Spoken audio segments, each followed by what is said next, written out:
Bismillahirrahmanirrahim. Innal hamdalillah nahmaduhu wa nasta'inuhu wa nastaghfiruh wa na'udzu billahi min shururi anfusina wa min sayyiati a'malina. Man yahdihillahu fala mudilla lahu wa man yudlil fala hadiya lahu. Asyhadu an la ilaha illallah wahdahu la syarika lahu wa asyhadu anna Muhammadan 'abduhu wa rasuluh.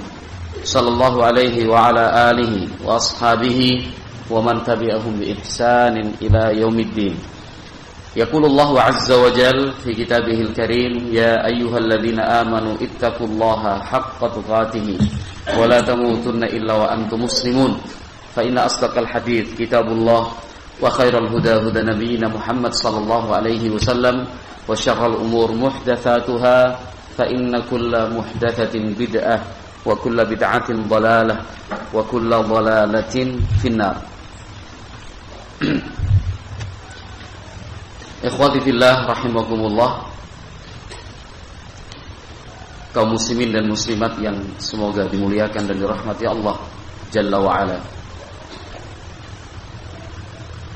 Seperti yang kita ketahui bersama bahwa putra putri kita adalah titipan dan amanah dari Allah Jalla wa'ala. Itu yang harus disadari, bahwa putra putri kita adalah titipan dan amanah dari Allah Subhanahu wa ta'ala. Sehingga kita harus meyakini bahwa putra putri kita itu adalah milik Allah. Milik Allah yang dititipkan untuk kita.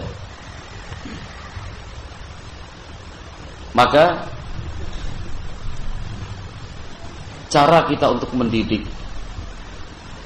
menentukan masa depan mereka, akan dibawa kemana, arah pendidikan dan arah hidup mereka, itu mestinya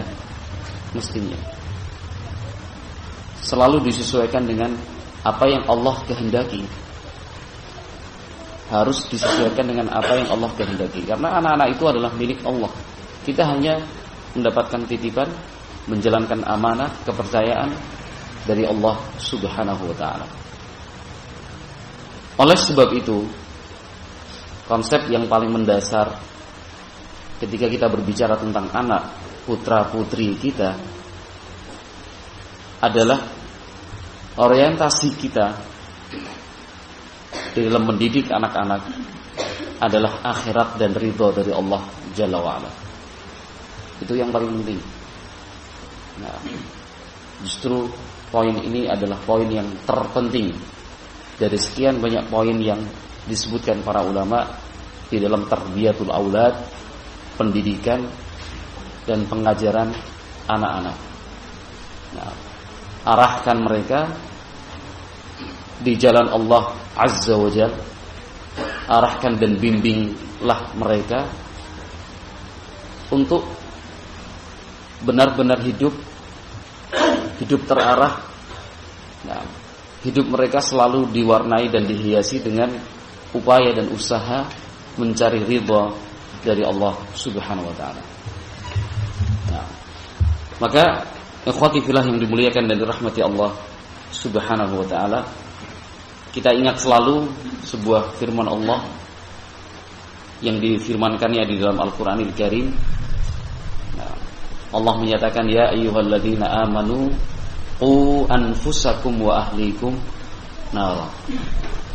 Wahai orang-orang yang beriman, jagalah diri kalian dan jagalah pula keluarga kalian dari siksa api neraka. Sehingga apapun yang kita rencanakan untuk masa depan anak-anak kita, haruslah rencana jangka panjang. Hakikat jangka panjang bukan hanya jangka panjang selama mereka hidup di dunia, tetapi rencana yang kita buat, rencana yang kita reka-reka, rencana yang kita rancangkan buat mereka haruslah menembus batas kehidupan dunia sampai pada kepentingan mereka, kepentingan anak-anak kita di akhirat kelak. Nah, rencana yang kita buat untuk mereka haruslah rencana yang menjadi usaha kita untuk menjauhkan dan menghindarkan mereka dari siksa api neraka. Rencana yang kita buat untuk mereka adalah rencana untuk mendekatkan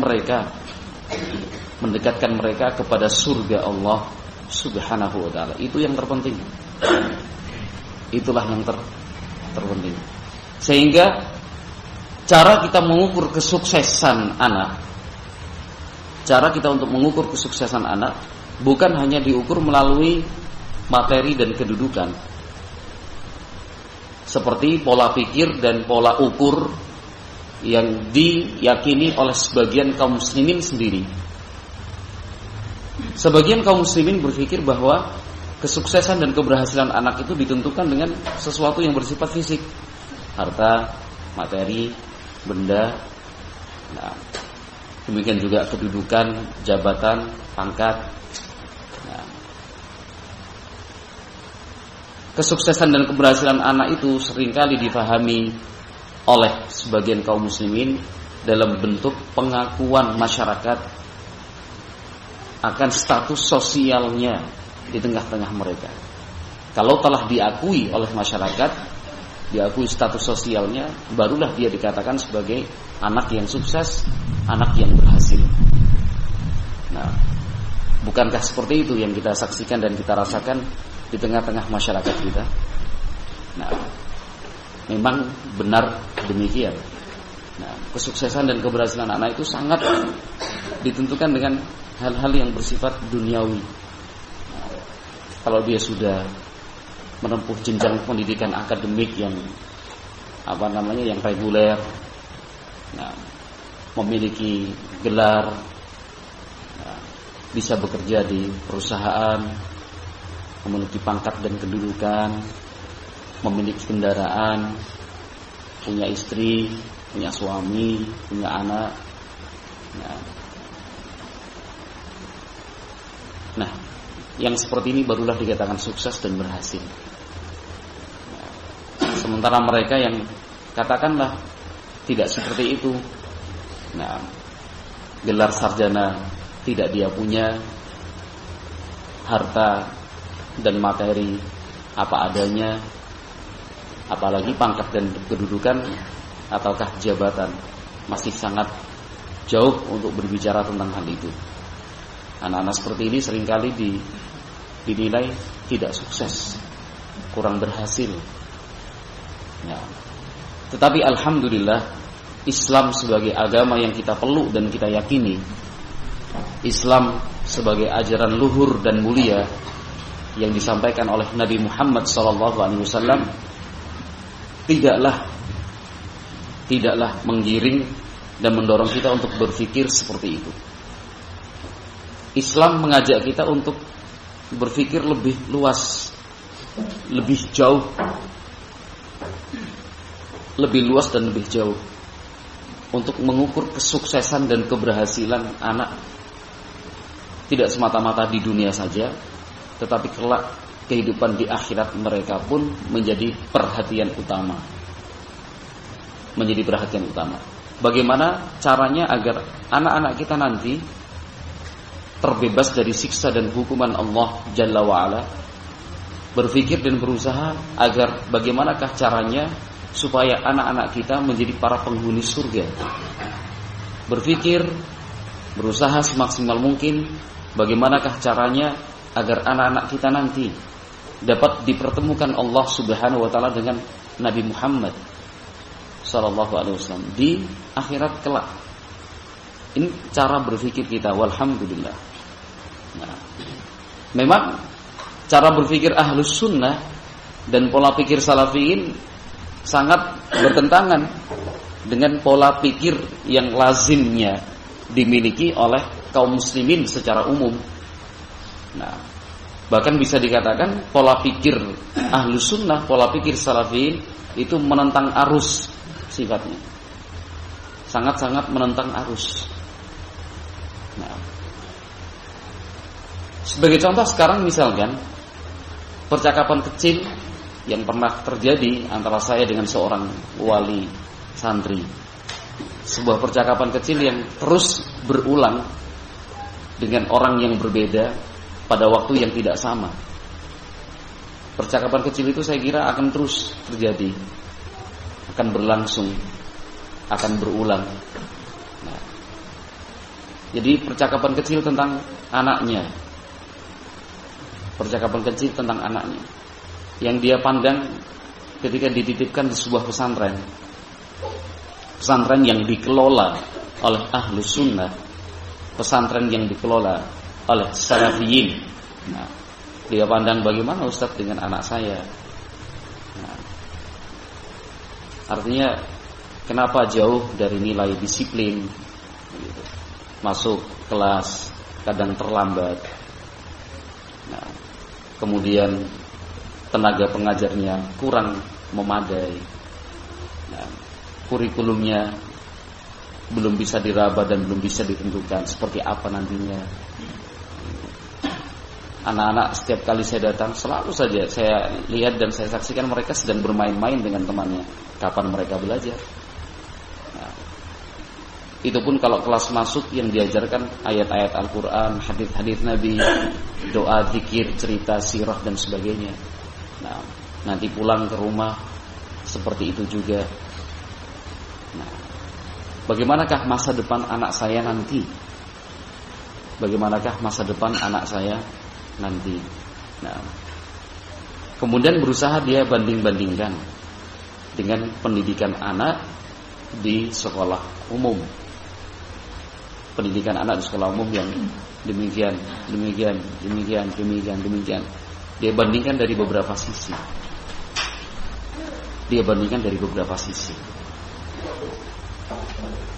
Nah, dalam percakapan kecil tersebut, ikhwati fillah barakallahu fikum, saya tidak berpanjang lebar menjawab dan menjelaskan. Saya hanya mengangkat satu poin saja.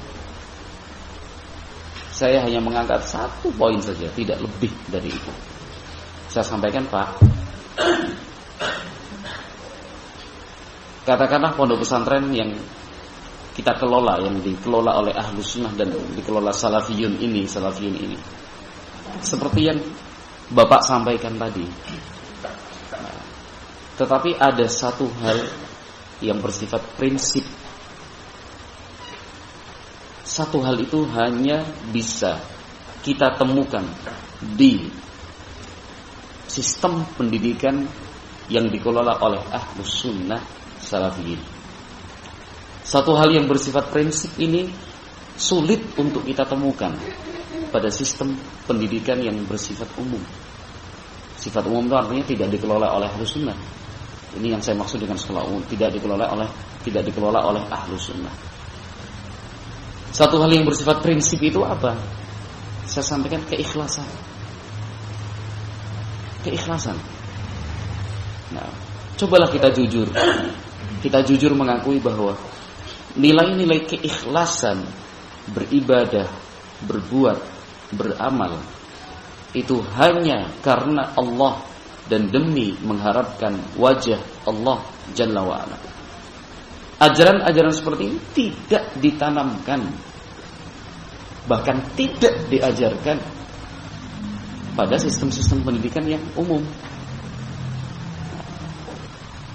Adapun pondok pesantren yang dikelola oleh Ahlus Sunnah, yang dikelola oleh Salafiyin, nilai-nilai seperti ini justru santapan pokok, menu utama dari pelajaran-pelajaran mereka. Hidup ikhlas karena Allah, hidup ikhlas karena Allah, hidup ikhlas karena Allah. Tuluslah dalam beramal, tuluslah dalam beribadah, tuluslah dalam berbuat. Jangan engkau berbuat untuk dilihat orang, jangan engkau berbuat hanya untuk didengar orang, jangan engkau berbuat demi mengharapkan pujian dan sanjungan orang.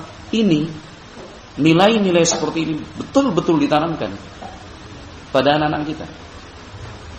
Dengan fasih anak-anak kita, mereka yang belajar di pesantren-pesantren Ahlus Sunnah, dengan fasih, walaupun masih berusia 4 tahun, dengan fasihnya mereka mengucapkan an Amiril Mu'minin Abi Hafsin Umar bin Khattabi radhiyallahu anhu qala sami'tu Rasulullah sallallahu alaihi wasallam yaqul innamal a'malu binniyat wa innamal likulli imri'in ma nawa faman kanat hijratuhu ila Allah wa rasulih fahijratuhu ila Allah wa rasulih wa man kanat hijratuhu lidunya yusibuha aw imra'atin yankihuha fahijratuhu ila ma hajara ilaih. Diartikan dari Amirul Mukminin Abu Hafsin Umar bin Khattab, saya pernah mendengar, diartikan anak-anak kita masih berusia TK, masih di kelas TK, TKA, TKB, fasih mereka mengucapkan dan membaca hadis ini. Luar biasa, pendidikan ikhlas. Kita yang belajar agama, kita yang ingin memperdalam manhaj salaf ini, kita yang berusaha untuk menjadi bagian dari ahlus sunnah, bagian dari salafiyin, bukankah telah ditanamkan benar-benar bahwa agama Islam ini dibangun di atas fondasi keikhlasan? Semua jenis ibadah yang kita kerjakan hanyalah akan diterima oleh Allah Subhanahu wa taala apabila dua syaratnya terpenuhi. Dan syarat yang pertama adalah keikhlasan. Ketika nilai ini ditanamkan betul sejak dini kepada anak-anak kita, ikhlas, berbuat. Nah, ini merupakan jaminan bahagianya mereka di masa yang akan datang. Bahagia, sukses, tenang dan tentram jiwa mereka. Bayangkan bila konsep ikhlas ini betul-betul tertanam dengan baik, sukses. Nah, sukses kita jadikan konsep ikhlas ini sebagai karakter dan watak mereka. Luar biasa.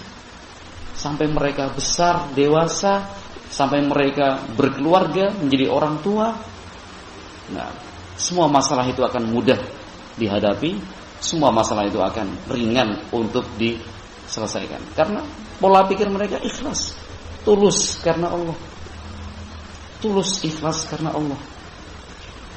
Nah, sekarang kalau kita berbicara pada prakteknya,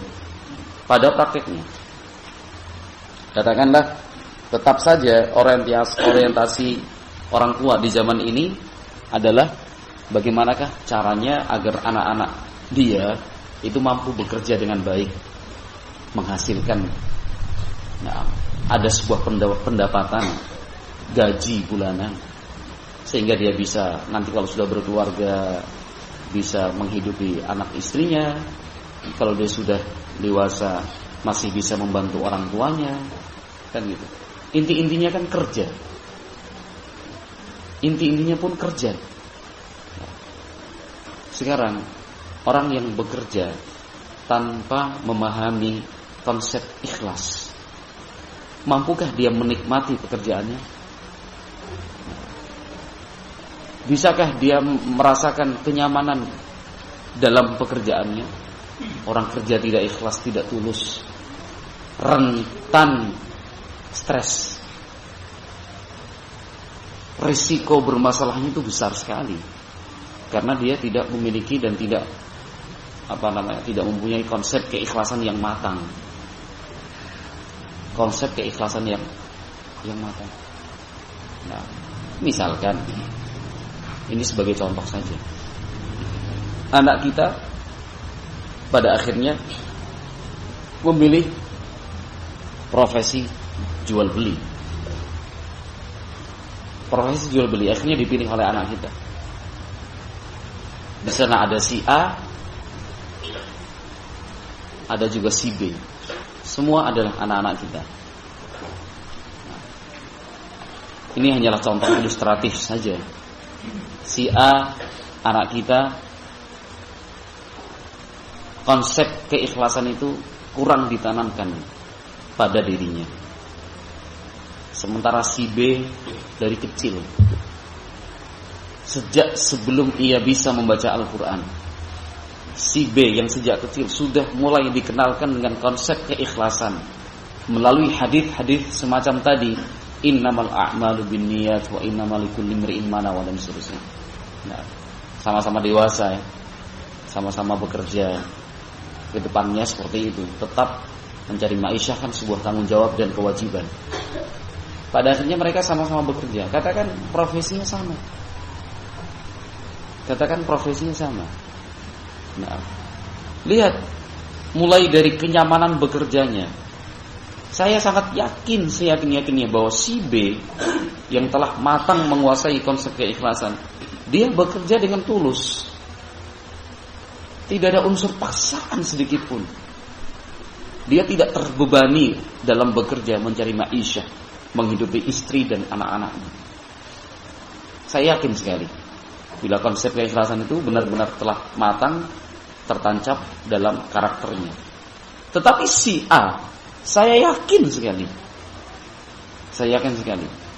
nah, dia akan kurang menikmati pekerjaannya.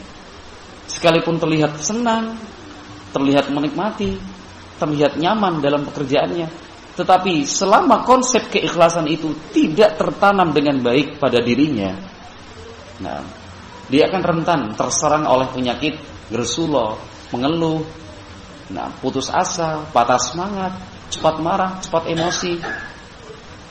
Nah, bayangkan saya pernah, nah, saya berbicara seperti ini kan karena pengalaman dan cerita nyata.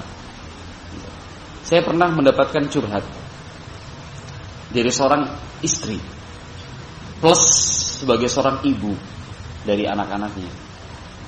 Nah, konsultasi yang difasilitasi oleh orang ketiga, artinya ada orang ketiga menghubungkan. Nah, kemudian ditanyakan kepada saya, subhanallah, sikap suaminya yang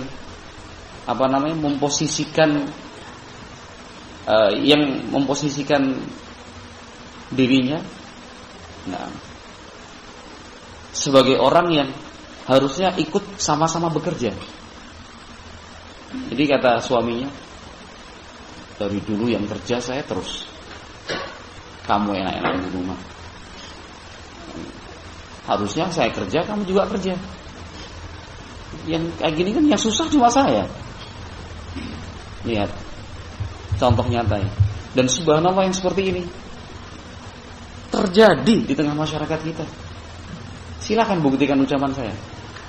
Nah, pada umumnya masyarakat kita, nah, seorang suami, nah, berusaha agar istrinya pun produktif gitu ya. Tahu produktif ya? Ikut kerja. Dia tidak rela bekerja sendiri terus hanya istri dan anak-anaknya yang menikmati. Nah, kalau perlu ada pekerjaan tambahan di rumah, yang penting istrinya ikut sama-sama merasakan berat loh kerja itu. Nah, kenapa hal ini sampai terjadi? Karena konsep keikhlasan itu kurang tertanam dengan baik.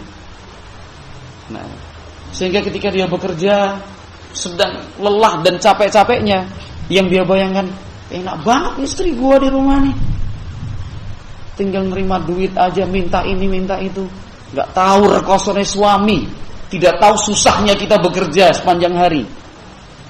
Mohon maaf kalau misalkan kata-kata itu sempat terucap oleh kita yang ngaji ini, ya mohon maaf, berarti konsep keikhlasan pun belum tertanam dengan baik pada diri kita. Nah, kalau sampai terucap kata-kata seperti itu ya, atau bahkan mungkin terfikir saja lah, waduh, nggak tahu susahnya suami kerja ini dan ini. Lihat, itu tanda kurang ikhlas dalam bekerja, kurang tulus di dalam mencari pendapatan nafkah dan ma'isyah. Nah, itu kejadian nyata. Sampai istrinya, mohon maaf ya, istrinya dipaksa untuk belajar naik motor. Urusan antar jemput anak saja, suaminya nggak mau sendirian, gantian, giliran. Hari ini saya, besok kamu. Masa kamu enak-enakan di rumah? Subhanallah, itu memang tugas seorang ayah. Kalau engkau wahai ayah mampu melakukannya, biarkanlah istrimu, biarkanlah ibu dari anak-anakmu tetap tinggal di rumah, di dalam istana mereka. Karena Allah perintahkan dalam Al-Quran, waqarna fi buyutikunna, wahai kaum wanita, tetaplah kalian ada di dalam rumahmu. Medan juangmu, wahai kaum wanita, ada di dalam rumahmu. Medan juangmu, area berjihadmu sebagai seorang istri, sebagai seorang ibu, ada di dalam rumahmu.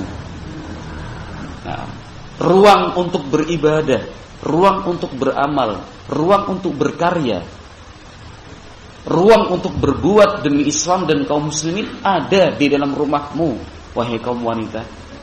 Dan kita pun sebagai kaum laki-laki dan pria harus menyadari hal itu.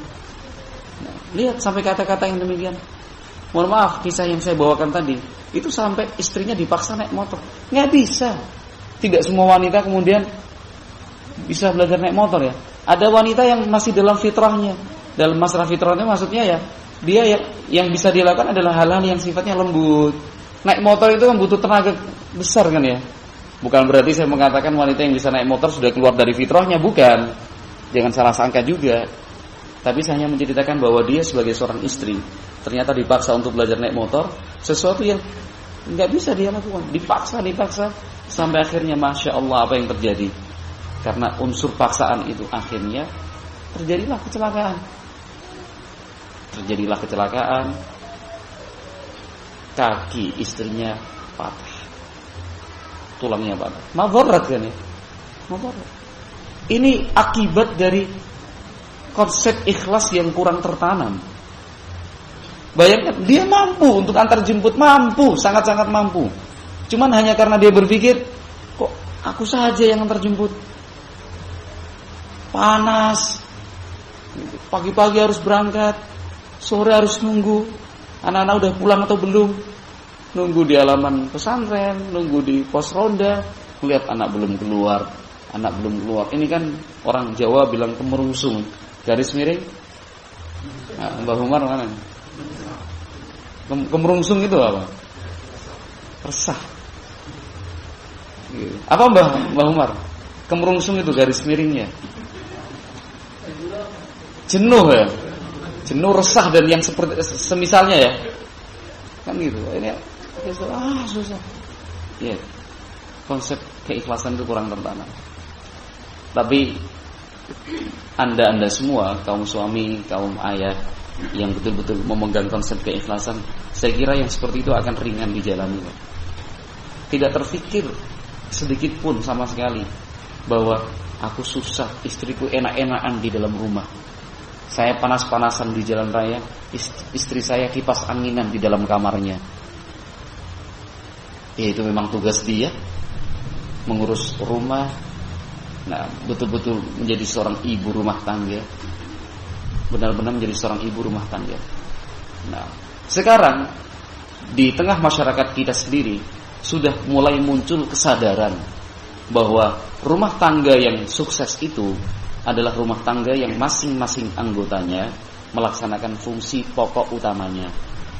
Seorang ibu ya betul-betul berperan sebagai seorang ibu, seorang istri betul-betul berperan sebagai seorang istri. Itu sudah ada kesadaran ke arah sana. Nah, sudah ada kesadaran ke arah sana.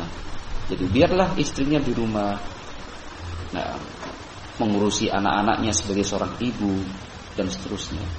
Ini sebagai contoh saja bahwa alhamdulillah apapun kondisi, apapun keadaan, demikian juga sekian banyak kekurangan yang ada di dalam pondok pesantren yang dikelola oleh salafin, lembaga pendidikan yang dikelola oleh ahlu sunnah. Nah, secacat apapun pendidikan itu, nah, sebesar apapun celah kosong di sana, tetapi kita yakin bahwa sistem pendidikan inilah sistem pendidikan yang terbaik, sistem pendidikan yang telah diajarkan dan dibimbingkan oleh Nabi Muhammad sallallahu alaihi wasallam. Sebab Nabi Muhammad adalah profil pendidik yang sukses. Lihat, beliau telah membina generasi sahabat, yang kemudian dari generasi sahabat itu lahirlah generasi tabi'in. Beliau sukses mendidik para sahabat. Bukan hanya sahabat-sahabat yang sudah tua, sahabat-sahabat yang ikut bersama dengan beliau sejak zaman Mekah. Bukan hanya sebatas sahabat-sahabat yang menerima dan membantu beliau dari kalangan Ansor dari kota Madinah, bukan. Bahkan sahabat-sahabat yang masih anak-anak, Nabi Muhammad SAW sukses mendidik mereka. Tetapi, nah, kekurangannya ada pada diri kita. Kekurangannya itu ada pada diri kita. cacat yang terjadi, kesalahan yang terjadi itu bukan pada sistem pendidikan yang diwariskan oleh Nabi Muhammad SAW, tetapi cacat dan kesalahan itu terjadi dari faktor kita, yang mungkin belum begitu utuh memahami sistem pendidikan Nabi seperti apa, atau barangkali kita yang belum mampu memaksimalkan semua potensi yang ada di tengah-tengah kita, atau barangkali kita yang kurang mampu untuk mensinergikan, menghubungkan satu potensi dengan potensi yang lain, digabungkan, diformalisikan. Nah, kemudian menjadi sebuah format istimewa untuk sistem pendidikan anak-anak kita. Nah, barangkali pola pikir kita tentang pendidikan anak-anak ini baru sebatas jangka 5 tahun, 10 tahun ke depan. Kita belum sempat memikirkan dan merancang 15 tahun ke depan itu akan seperti apa. Nah, tetapi yang jelas sistem pendidikan Ahlus Sunnah, sistem pendidikan yang diajarkan Nabi, itulah sistem pendidikan yang sempurna. Harus diyakini sebagai konsep yang paling sempurna. Kenapa kita katakan sempurna? Itu adalah ajaran Nabi Muhammad sallallahu alaihi wasallam. Misal, sebagai salah satu contoh, bukan sekali dua kali saya ditanya, puluhan bahkan ratusan kali dalam sekian lama, sekian tahun ini. Orang tua bertanya, Ustadz, anak-anak kita kok tidak diajarkan keterampilan dan keahlian di pesantren? Nah, atau misalkan mungkin ada orang tua menyampaikan, saya tidak memasukkan anak saya di pesantren karena di sana tidak ada keterampilan dan tidak ada keahliannya. Pernyataan pertama dan kedua tadi kurang lebih sama. Saya katakan ada. Nah, Rasulullah SAW juga dalam sistem pendidikan yang beliau terapkan pada generasi sahabat, beliau pun mengajarkan kemampuan, keahlian, keterampilan kepada sahabat-sahabat Nabi. Nah, jadi jangan dikira, jangan dipandang, jangan disangka bahwa sistem pendidikan yang dikelola oleh Ahlus Sunnah itu tidak mengajarkan hal-hal yang seperti itu. Tidak ada keahliannya, tidak ada keterampilan. Sekarang belum nampak. Sekarang belum terlihat. Sekarang belum dimulai. Nah, tetapi alhamdulillah beberapa pesantren yang bisa dikatakan sudah cukup tua dibandingkan pesantren kita saat ini, mungkin katakan seperti itu. Pesantren yang sudah berjalan 8 tahun, 10 tahun, bahkan lebih dari 10 tahun. Pelajaran-pelajaran itu seperti itu sudah mulai diajarkan. Keterampilan, keahlian. Nah, mulai dari masalah listrik, kayu, besi, nah, prinsip-prinsip ekonomi yang dasar, yang diperlukan saja, yang sifatnya praktek, kan gitu ya. Yang sifatnya praktek secara langsung. Nah, desain grafis, desain ini, desain itu, sablon, nah, bengkel otomotif, nah, beternak, bertani, nelayan, kan gitu. Itu semua alhamdulillah menjadi bagian dari konsep pendidikan yang dikelola oleh Ahlus Sunnah. Tetapi kan sekarang berpikir, kapankah waktu yang tepat untuk memberikan materi-materi seperti itu? Apakah sejak sekarang ketika anak-anak kita masih berusia 10 tahun dan 12 tahun? Kan tidak. Nah, justru yang paling pertama adalah itu tadi, pondasi dasarnya, akidah dia, manhaj dia, pola ibadah dan tata cara ibadah dia kepada Allah Subhanahu wa taala. Nah, kalau kita membaca buku-buku yang membahas tentang pendidikan anak, Tarbiyatul Aulad, pasti disebutkan di sana bahwa salah satu kewajiban orang tua, dan itu adalah hak putra-putrinya, mengajarkan kepada mereka ma'isyah, nafkah, cara bekerja yang sesuai dengan bakat dan kemampuan anaknya. Itu kewajiban orang tua. Karena orang tua lah yang paling paham dan mengerti bakat dan potensi pada anak-anaknya. Nah, tapi yang jelas pendidikan dasar agama itu harus mulai ditanamkan. Nah, bukan pendidikan cinta dunia yang ditanamkan sejak dini kepada anak-anak. Kan gitu. Bukan pendidikan cinta dunia yang pertama kali ditanamkan pada anak-anak. Mereka masih kecil, mereka masih berusia dini, mereka masih anak-anak, sudah mulai dikenalkan, difahamkan untuk mengejar materi, mengejar harta, pangkat dan kedudukan. Begitu. Nah, ditanamkan dari kecil, kamu harus rajin belajar agar besok menjadi pejabat, agar besok menjadi menteri, agar besok jadi orang kaya. Kamu kalau jadi orang kaya, bapak sama ibu seneng. Kalau kamu sudah jadi orang kaya, nanti bapak kan pasti, bapak ibu kamu buatkan rumahnya yang bagus ya. Nanti bapak ibu kamu belikan mobil, bapak ibu kamu belikan ini dan itu, emas jangan lupa. Akhirnya anak orientasinya dari kecil itu bagaimana kaya. Bagaimana menjadi pejabat. Bagaimana menjadi artis. Kan itu pola pikir yang kita rasakan dan kita saksikan di tengah-tengah kaum muslimin.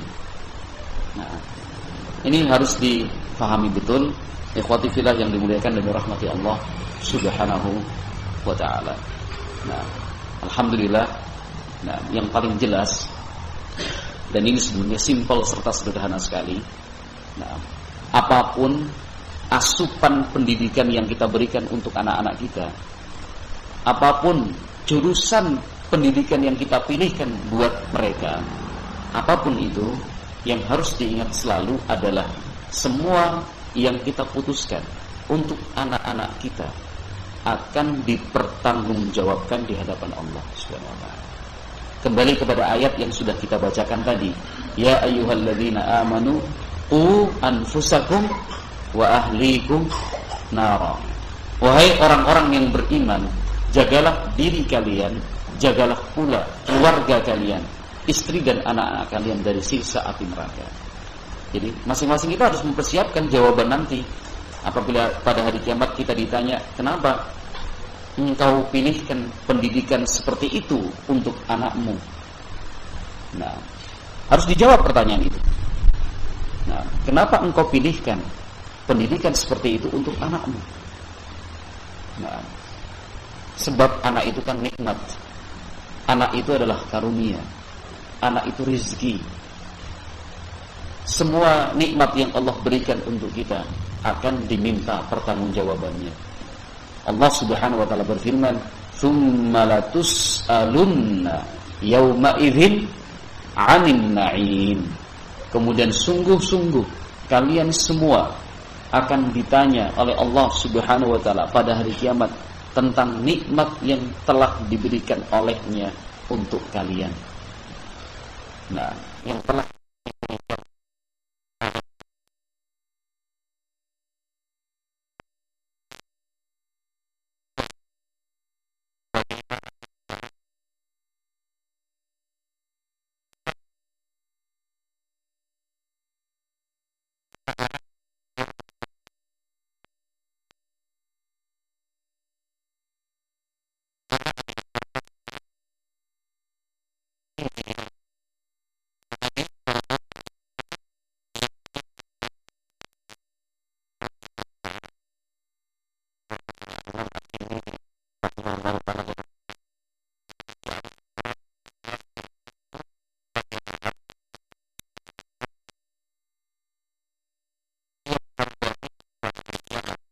tidak akan bergeser posisinya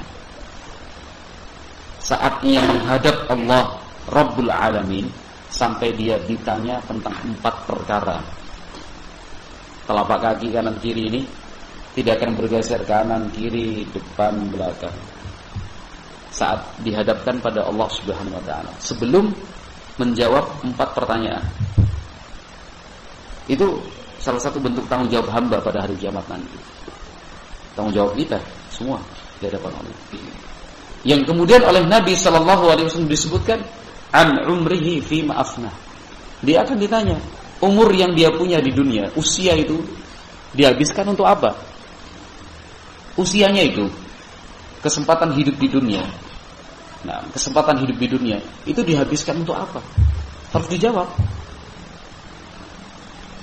Kemudian kata Nabi alaihi salatu wasallam wa an jismihi fi ma ablah. Dia akan ditanya tentang kekuatan fisik dan jasmaninya digunakan untuk apa? Wa an malihi min aina iktasabahu wa fima anfaqahu. Dia akan ditanya tentang harta yang dia punya. Dari mana dia peroleh, dengan cara apa dia dapat, dan untuk apa dia habiskan. Harta itu untuk apa dia belanjakan. Harus dijawab pertanyaan ini di hadapan Allah nanti. Kemudian yang keempat, kata Nabi alaihi salatu wasallam, wa an ilmi fima amila bihi. Dia akan ditanya tentang ilmu yang telah dia peroleh di dunia. Sudahkah diamalkan ataukah belum? Ilmu yang dia miliki dikerjakan dengan ikhlas ataukah tidak? Nah, ini bentuk pertanggungjawaban masing-masing hamba di hadapan Allah Subhanahu wa taala. Jelas anak masuk dalam pengertian harta, mendidik anak masuk dalam kategori usia dan umur yang kita habiskan. Nah, kekuatan fisik, jasmani dan tubuh kita pun masuk dalam pengertian mendidik dan merawat anak-anak. Nah, maka itu yang paling terpenting. Wallahu a'lam bis-shawab. Nah, kemudian ikhwati fillah yang dimuliakan dan dirahmati Allah Subhanahu wa taala, kita tidak perlu berkecil hati di hadapan sekian banyak manusia. Ketika akhirnya kita memilihkan untuk anak-anak kita sistem pendidikan yang dikelola oleh ahli sunnah, tidak perlu berkecil hati, tidak perlu malu, sungkan, apalagi takut-takut. Tidak perlu sungkan untuk kemudian dengan lantang dan mantap kita katakan bahwa anakmu sekolah di mana? Di pesantren. Terus pelajarannya apa? Menghafal Al-Quran, mempelajarinya, menghafal hadis Nabi, mempelajari. Kok seperti itu? Iya, karena saya yakin kehidupan mereka di masa yang akan datang itu tegar atau tidaknya mereka, survive atau tidaknya mereka dalam menghadapi kehidupan dunia itu sangat ditentukan dengan kemampuan mereka dan pemahaman mereka tentang Al-Quran dan Sunnah Nabi alaihi salatu wasallam. Itu bukan berusaha sembunyi-sembunyi kan gitu. Anaknya sekolah di mana? Di mana ya? Malu untuk menyebut anaknya di pesantren itu, malu banget. Kelas berapa? Kelas berapa ya? Ya, kelas seusianya kan begitu ya. Anak saya sekarang sudah usia 9 tahun, 10 tahun ya di kelasnya. Karena mungkin di beberapa pesantren sistemnya masih belum seperti itu, masih ini jawabnya ya SD kelas 6 lah kan gitu, SMP kelas 7 lah, atau yang semisalnya. Tidak usah kecil hati, jawab saja Al-Quran dan Sunnah. Orang awam saja yang betul-betul mengerti dan bisa memahami, orang awam tapi memahami dan mengerti betul konsep pendidikan yang sifatnya umum dan dia bisa bandingkan dengan konsep pendidikan secara Islami, dia dengan tegas kok. Anak saya di pesantren, Ustaz. Bayangkan. Saya sudah pernah bertemu dengan beberapa orang, mohon maaf, pernah bertemu dengan beberapa orang yang secara status sosial sudah tinggi, katakanlah pejabat, orang kaya, ini dan sebagaimana dan semisalnya. Tapi dengan bangga, anak saya juga di pesantren, Ustaz. Anak saya di pesantren. Seorang Kapolres saja dengan bangga dia mengatakan, anak saya di pesantren, Ustaz. Karena dia mengerti betul sebagai seorang anggota polisi, kondisi remaja zaman ini itu seperti apa. Kan gitu. Kasus-kasus kejahatan yang dilakukan oleh anak-anak muda. Kemudian kasus-kasus kejahatan yang selalu mengintai untuk menjadikan anak-anak muda sebagai korban itu luar biasa seorang anggota polisi, apalagi setingkat seperti itu seorang Kapolres kan gitu ya. Maka dia paham betul, anak saya harus selamat ini. Enggak usah lah dia seperti itu. Pesantren aja. Karena di pesantren itu jelas orientasinya adalah agama, akhirat. Subhanallah. Orang awam saja sekali lagi, banyak di antara mereka dengan bangga ketika menyebut anaknya di pesantren. Kita yang sudah belajar agama lebih lama, belajar agama lebih dalam, apa susahnya untuk mengatakan anakku di pesantren? Gitu, anakku di pesantren. Kok nggak disekolahkan di sekolah umum? Ya, itu pilihan Anda. Ini pilihan saya. Kan itu. Ini pilihan saya. Apa Anda Apa Anda akan bisa menerima kalau saya mengatakan, ya anakmu keluarkan aja, masuk di pesantren? Enggak kan? Saya juga tidak akan terima kalau Anda mengatakan, ngapain sekolah di pesantren? Ya, saya tidak akan terima yang seperti itu. Biarlah seperti ini kehidupan saya. Toh saya bertanggung jawab bukan pada Anda. Sukses atau tidaknya anak saya tidak kembalinya kepada Anda. Tapi sukses tidaknya anak saya, gagal dan berhasilnya itu, toh nanti yang mempertanggungjawabkannya adalah saya di hadapan Tuhan saya nanti dari kiamat. Itu saja, simpel sebenarnya. Nah, pada kesempatan siang hari yang berbahagia ini, ikhwati fillah yang dimuliakan dan dirahmati Allah Azza wa Jalla, ada beberapa poin penting yang harus kita sampaikan terkait dengan sistem dan pola pendidikan anak-anak kita agar sukses dan berhasil. Nah, agar sukses dan berhasil. Sebab kenapa tidak sedikit orang yang mengeneralisasi, akhirnya kemudian dipukul rata, digebyah uyah. Contoh, ada orang tua, katakan orang tua itu salafi, ayah ibunya salafi, anaknya dari kecil dipesantrenkan. Ya, anaknya dari kecil dipesantrenkan. Ternyata setelah dewasa gagal, jauh dari harapan. Tidak sama dengan apa yang dia bayangkan. Gagal. Katakanlah seperti itu, gagal. Ini kan kasus ya, kasuistik. Kemudian diangkat, di blow up, kan itu, dibesar-besarkan untuk menjatuhkan kredibilitas pesantren. Kan itu. Percuma juga anaknya dipesantrenkan. Itu si fulan, tetangga saya, anaknya gagal dari kecil loh padahal di pesantren. Itu kasuistik 1, 2, 3. Nah, sekarang kita balikkan saja pernyataan seperti itu. Sudah berapa banyak dan lebih banyak mana prosentasenya kegagalan di dalam mendidik anak antara mereka yang mendidik dengan konsep Islam, konsep pesantren, konsepnya Nabi Sallallahu Alaihi Wasallam, dengan kegagalan yang terjadi pada konsep pendidikan umum. Coba jawab dengan jujur. Lebih besar mana prosentasenya? Nah, anak-anak yang terlibat narkoba, anak-anak yang menjadi korban pelecehan seksual, kan gitu. Anak-anak yang enggak ngerti salat, anak-anak yang tidak bisa membaca Al-Qur'an, anak-anak yang tidak bisa berbakti kepada orang tua, anak-anak yang tidak bisa berwudu. Sebut aja pasal-pasal yang berat ini. Kan begitu. Lebih banyak mana prosentasenya? Anak-anak kita yang dikelola di pesantren Salafiyin, ataukah anak-anak yang dikelola di sekolah-sekolah umum itu? Mohon maaf ya. Kan begitu. Jawab dengan jujur, prosentasenya lebih. Jadi jangan sampai kegagalan 1, 2, 3 anak di pesantren kita lalu digeneralisasi untuk kemudian menjadikan alasan, udahlah pindah aja sekolah umum. Kan gitu.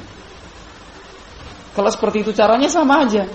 Cari kasus, kumpulkan sebanyak-banyaknya, dan itu sangat banyak sekali kan gitu. Kegagalan pendidikan ini, sistem pendidikan nasional ini, angkat, udah generalisasi semua, masukkan ke pesantren, sama kan ya. Kan gitu. Tapi kan kita tidak berpikir seperti itu. Cara pandang kita kan, cara menimbangnya adalah Al-Quran sebagai kitab suci kita, wahyu-wahyu Allah, dan sunnah Nabi Muhammad SAW sebagai wahyu kedua. Sebagai wahyu kedua. Nah, jadi saya sering ditanya seperti itu. Nah, itu si fulan anaknya gagal, si fulan anaknya gagal. Ya tinggal saya balas saja. Si fulan anaknya sukses, si Alan anaknya sukses, si ini anaknya jadi ustadz, si ini akhirnya jadi pengusaha yang sukses, si ini masya Allah sekarang jadi pengurus pondok, yang ini masya Allah. Saya sebutkan saja sama kan ya. Jadi jangan hanya mengangkat yang gagal-gagal, tapi yang sukses dan berhasil ini luar biasa, alhamdulillah ini. Nah, apalagi kemudian kalau dikaitkan dengan anaknya ustadz aja gagal kok, anaknya ustadz aja nakal kok, kan gitu. Mau mendidik anak-anak yang lainnya seperti apa? Kan gitu. Terus maksudnya apa kan gitu? Maksudnya tidak bisa menerima konsep pendidikan Islam, tarbiyatul aulad, pendidikan anak yang diajarkan Nabi, kemudian lebih memilih sistem pendidikan yang lain, atau bagaimana maksudnya? Nah, jangankan seorang ustaz, seorang nabi saja belum menjadi jaminan anaknya sukses dan berhasil. Jangankan ustaz, Nabi Nuh alaihi salam. Kan gitu. Anaknya gagal untuk disertakan dalam barisan orang-orang yang beriman, ditenggelamkan Allah dalam keadaan kafir. Jangankan ustaz.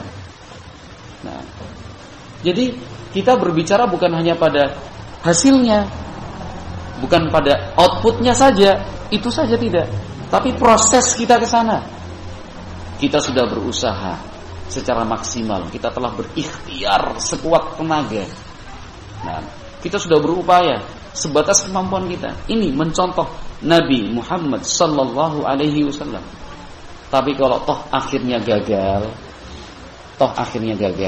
kita akan bisa mempertanggungjawabkannya di hadapan Allah Subhanahu wa taala. Nah, justru sekarang yang menjadi tugas kita adalah menggali potensi di kalangan kita sendiri, di kalangan ahli sunnah. Semua digali potensinya. Kemudian semaksimal mungkin potensi-potensi tersebut disinergikan, dihubungkan satu dengan yang lain.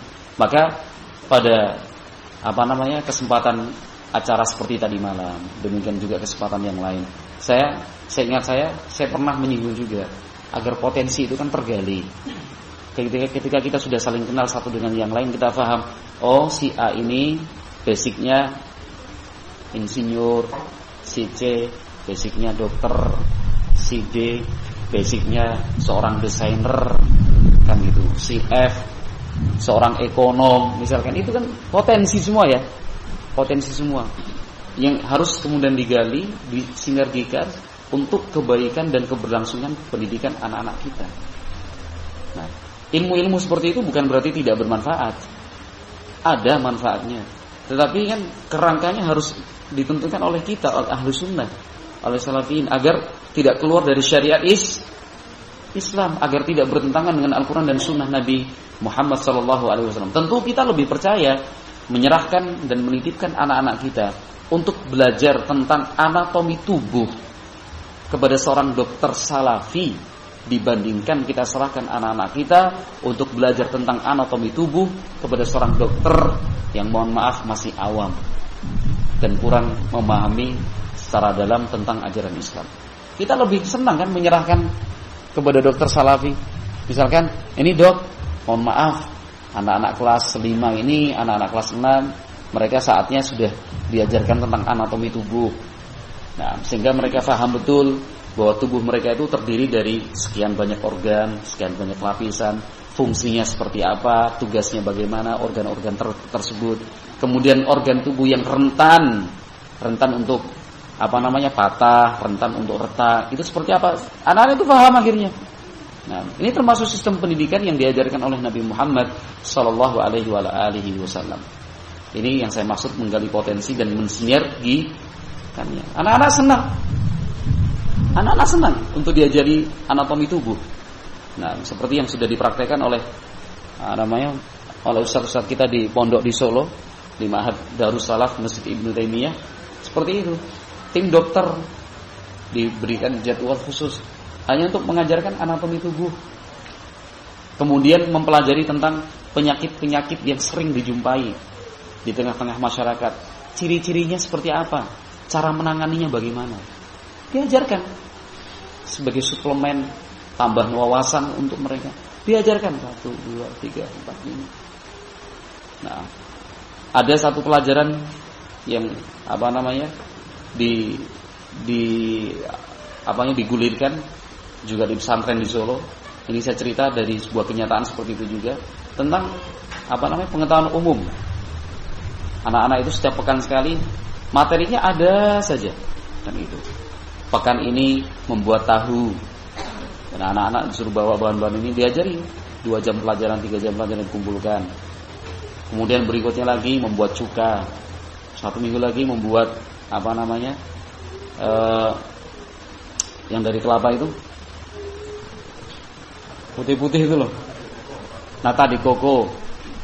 Berikutnya lagi buat tempe, berikutnya buat balon gas, berikutnya lagi buat origami, kan gitu. Berikutnya lagi buat ini, buat itu. Jadi wawasan anak-anak diberi, kitalah yang membimbing, kitalah yang mengarahkan.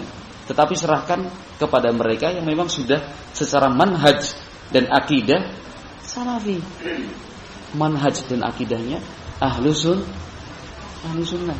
Jadi jangan dikira bahwa pendidikan ahlus sunnah, pendidikan salafin itu kok jumut gitu ya. Al-Quran hadis. Enggak, tidak seperti itu. Tidak seperti yang dibayangkan. Nah, pendidikan yang kita kelola pun sama. Matematika diajarkan, pendidikan bahasa diajarkan, pengetahuan sosialnya juga, pengetahuan alamnya juga disampaikan, geografi juga disampaikan. Tapi mohon, materi yang disampaikan untuk anak-anak kita adalah materi yang betul-betul terbimbing oleh syariat.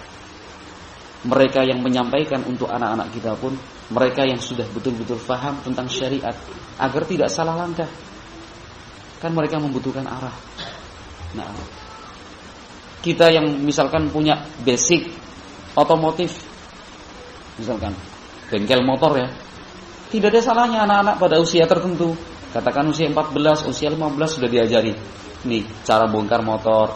Mulai dari tidak langsung 1 hari, tapi misalkan mengajarkan tentang prinsip dasar motor itu apa, kenapa kok bisa berjalan, sumber energinya dari apa, kenapa bensin ada karburatornya, ada radiatornya, terus dijelaskan 1, 2, 3, besok bongkar pasang, dipahami ini dan itu, merek-merek yang terkenal kan gitu, merek yang tangguh, bagaimana biar bisa irit, sampaikan kepada mereka, tidak ada masalah. Nah, cara ngelas, cara kayu, masang batu bata, misalkan cara beternak, cara bertani, cara berkebun, sampaikan. Tetapi mohon yang kita tunjuk untuk menyampaikan materi-materi tersebut mereka yang betul-betul ahlus sunnah. Betul-betul ahlus sunnah. Alhamdulillah banyak di antara kita basicnya guru, basicnya mungkin dinas perkebunan, ya disbun, dinas perkebunan kan gitu ya, dinas ini, dinas itu. Nah, alhamdulillah di beberapa pesantren itu sudah berjalan. Maka saya kira penting misalkan, wallah alam, mudah-mudahan di sini sudah pernah dilakukan, ya, sudah pernah dilakukan. Mudah-mudahan pernah dilakukan, tapi barangkali walaupun sudah atau barangkali belum, tidak ada salahnya kita sampaikan. Lakukanlah studi banding, kan begitu. Lakukanlah studi banding resmi, bukan sambil jalan. Sambil jalan itu misalkan, udahlah sekalian daurah syekh aja. Sambil jalan akhirnya ya yang didapat pun sambilan. Yang kita dapatkan hasilnya pun sambilan saja. Tapi betul-betul diniatkan 3 hari, 4 hari, 5 hari, 6 hari resmi. Nah, perwakilan dari ikhwan-ikhwan di Banjarmasin sini, di Banjarbaru, atau katakan Kalimantan Selatan, resmi dikirimkan 1 tim untuk melakukan studi banding. Nah, sebelum berangkat sudah ditentukan apa-apa sajakah yang harus dipelajari, kemana saja pesantren yang akan dituju, kan gitu. Sebelum datang kontak dulu terlebih dahulu, sehingga materi dan bahan yang kita perlukan sudah disiapkan. Jadi waktunya itu efektif.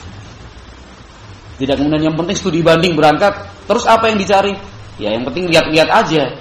Nah ini efektif, tidak optimal. Tapi dari awal sudah ada daftarnya, ya. Apa yang akan disurvei, apa yang harus distudi bandingkan, siapa harus diwawancarai, kemudian apa-apa saja yang harus kita minta, mulai dari tata tertibnya, sanksi-sanksinya, nah, kemudian juga aturan kelasnya, menyusun jadwal santri misalkan, kemudian program ekstrakurikulernya ketika mereka liburan seperti apa, sistem masuk dan liburannya. Ini kan sudah didata dulu. Nah, sudah didata, diinventarisir data-data tersebut, sehingga kemudian kita kontak ke pengurus pondok, misalkan Pondok Gresik Ustaz Afif begini, ya dihubungkan dengan pengurus sekretaris misalkan, kami mohon disiapkan bahan-bahan ini karena 1 bulan lagi kami akan mengadakan studi banding misalnya. Efektif waktunya di Gresik 3 jam cukup, kan gitu ya. Berangkat lagi ke Jember sekian jam cukup, berangkat lagi ke Ngawi misalkan sekian jam cukup. Subhanallah. Agar kita paham betul kerangka pendidikan ahlus sunnah itu ya tidak seperti yang dibayangkan ngaji terus Al-Quran terus sunnah terus, tidak. Sisi-sisi lain itu pun tetap diperhatikan. Ya itu tadi tinggal kembali kepada kita semua yang mengelola dan terlibat dalam sistem di sini. Kan, bagaimana itu menggali potensi dan mensinergikannya. Kadang-kadang ada 1-2 di antara kita, si A si B itu punya potensi besar, tetapi ternyata belum tergali, belum terdeteksi, belum tercium kemampuannya. Ini padahal orang ini punya potensi untuk dilibatkan, kan, tapi itu tadi tidak tercium ya. Akhirnya potensi itu ya sia-sia saja. Nah, padahal sangat penting untuk pendidikan anak-anak kita. Nah, ikhwati fillah yang dimuliakan oleh rahmati Allah azza wajalla. Nah, itu tadi pandangan umum tentang pendidikan yang dikelola oleh ahlu sunnah, pandangan umum tentang pendidikan yang dikelola oleh as-salafiyun. Nah, yang paling terpenting adalah kita bersyukur kepada Allah Subhanahu wa taala bahwa sampai sistem pendidikan pun kita ingin mencontoh dan meneladani Rasulullah sallallahu alaihi wasallam semaksimal mungkin. Nah, sehingga kita mencontoh dan meneladani Rasulullah sallallahu alaihi wasallam bukan hanya pada akidah dan tauhidnya saja, bukan hanya dalam hal ittiba'nya saja, bukan hanya dalam masalah makan dan minum, adab-adab dan etikanya, bukan hanya tentang tata cara sholat, puasa, zakat dan berhajinya, bukan di situ saja. Tetapi sistem pendidikan anak pun kita berusaha semaksimal mungkin untuk mencontoh dan meneladani Rasulullah sallallahu alaihi wasallam, sehingga kita bisa mengamalkan firman Allah Subhanahu wa taala, ya ayyuhalladzina amanu udkhulu fis-silmi kaffah. Dalam surat Al-Baqarah Allah menyebutkan, wahai orang-orang yang beriman, masuklah kalian ke dalam Islam secara kafah. Apa yang dimaksud dengan secara kafah itu? Secara menyeluruh ya. Semuanya. Dari perkara yang paling tinggi dan paling mulia, tauhidullah azza wa jalla, sampai perkara yang kita anggap ringan sekalipun. Sampai perkara yang paling ringan sekalipun. Nah, misalkan adab dan etika orang yang akan melaksanakan sholat adalah memperhatikan bau badan dan bau mulutnya. Ini kan kadang-kadang dianggap remeh dan kecil, tapi Islam memberikan perhatian juga. Menyeluruh semuanya, dari tauhid yang paling tinggi sampai hal-hal yang kita anggap remeh. Yang saya berikan contoh simple adalah memperhatikan bau badan, bau pakaian, bau mulut ketika akan melaksanakan sholat, ibadah yang sangat agung. Nah, Nabi Muhammad ajarkan kita untuk menggunakan wangian. Nah, demikian juga Nabi Muhammad mengajarkan kita untuk mandi bila memang badan mengeluarkan bau yang tidak sedap. Nabi Muhammad SAW melarang siapapun dia yang makan bawang putih, bawang bombay beberapa saat sebelum waktu sholat. Ketika waktu sholat telah tiba, bau mulut itu masih belum hilang. Nabi Muhammad melarang sholat berjamaah di masjid. Nah, kenapa? Karena akan mengganggu kekhusyuan sholat. Sekalipun teman kanan dan kirinya tidak terganggu, tetapi malaikat-malaikat Allah terganggu. Nabi sallallahu alaihi wasallam bersabda dalam hadis muttafaqun alaih Bukhari Muslim, man akala tuman aw basaran fala yaqrabanna masjidana fa innal malaikata tata'adza mimma yata'adza minhu banu adam.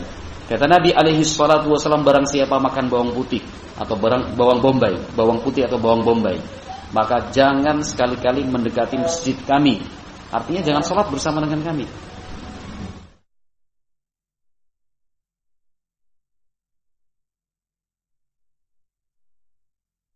Wallahu a'lam bishawab. Subhanakallahumma wa bihamdik, asyhadu an la ilaha illa anta, astaghfiruka wa atubu ilaik.